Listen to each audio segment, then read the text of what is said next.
supongo que Pascal no andará por aquí escondido. ¡Te pillé! Ya te he ganado 22 veces. ¿Vamos a ver quién es el mejor de 100?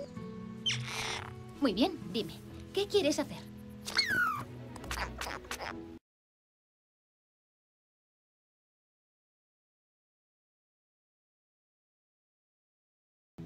Ya, no es buena idea. A mí me gusta estar aquí y a ti también. Oh, vamos, Pascal. Tampoco se está tan mal aquí.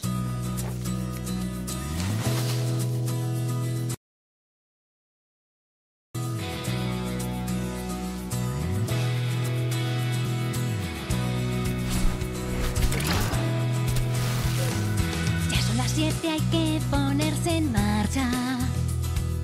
Con las tareas ya tengo que empezar.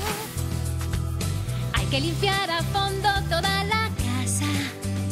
Terminé y ¿qué hago yo hasta mañana? Otra vez un libro ahora leeré, o tal vez 2 o 3, y pintaré algo nuevo en mi gran pared. Tocar, luego tejer y después cocinar cuando mi vida va a comenzar.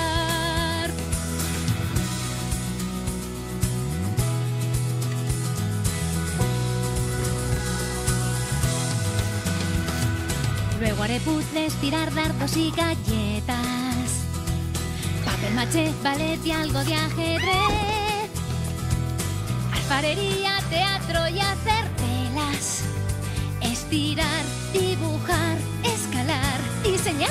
Más libros releeré y el rato pasaré. De nuevo buscaré algún hueco en la pared. Después cepillaré y más cepillaré, encerrada en el mismo lugar.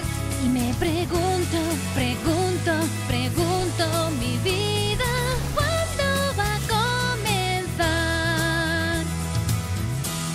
Mañana al fin las luces veré.